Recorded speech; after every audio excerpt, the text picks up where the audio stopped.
our assessment today, I have come to the conclusion that it's a strong potential that you have something called facet joint syndrome. And essentially what that means is that the space between where two vertebrae meets has become inflamed and irritated. There's a few other things I found, that with the demands of your sport kind of explain why this happened, and we'll go through it. The first thing I'm going to kind of like walk you through is how the demands of your sport can put pressure on that joint that can help increase the pain. So, when you play golf and you swing, you are rotating to the left and you have a bit of a side bend in your right back. What this does is that when you side bend, you're putting pressure on that joint in your spine. So if we look at the spine, when you side bend to the right, this right side compresses at the joint and this left side opens. And then if we rotate to the left, the same thing happens. Your right side is compressing and your left side is opening. This is putting a lot of extra stress and extra pressure on your joint here. In conjunction with that, I also found that you have one vertebrae, your L4, which is this one down here, that is stuck in a position that doesn't like to be compressed. I'm going to show you the biomechanics of it on a higher vertebrae just because it's a little bit easier to move on the spine than this one, but the principles are the same. So essentially, your L4 is stuck in a position of flexion. So when your spine is curved like this, which is when the joint's open and rotated to the left. So rotated like this.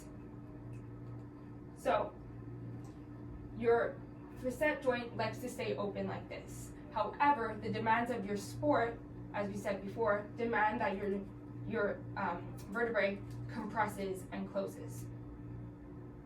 Okay?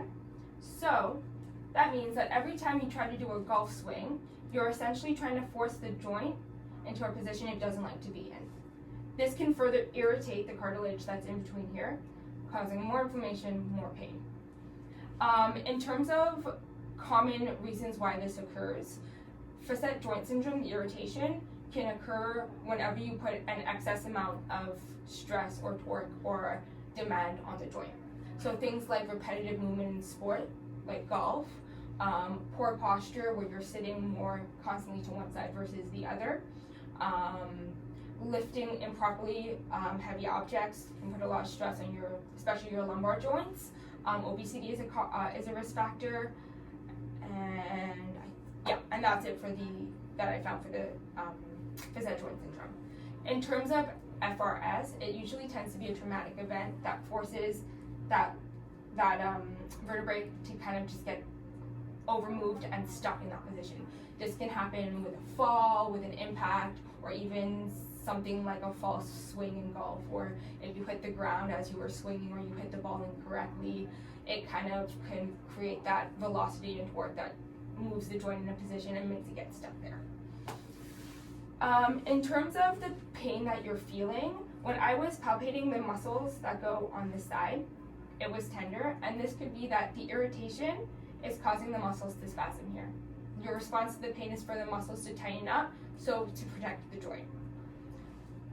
But when your erector spinae, the muscle here, tightens, what that can do is pull your spine up and cause your abs to elongate.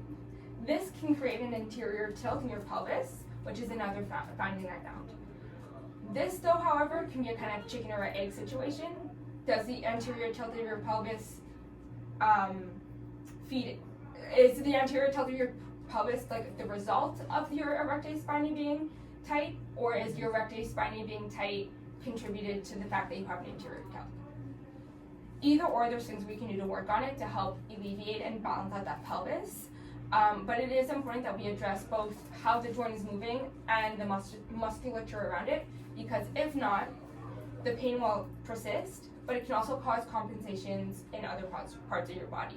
If your lower spine is not moving well, your sacrum, which is this part here, your pelvis, your hips, your knees, and your ankles can all try to compensate to get the movement you want, which can then put stress on those joints and cause other injuries. Furthermore, the musculature and the tendency to not want to rotate left and side bend right can cause your spine to subconsciously rotate the opposite way to alleviate some of the pressure and to prevent the guarding. So, with all that information, there's definitely some things we can work on.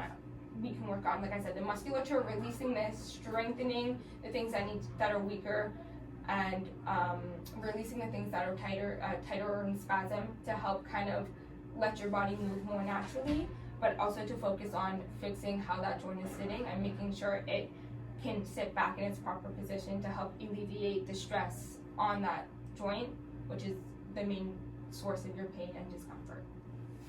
Do you have any questions? No.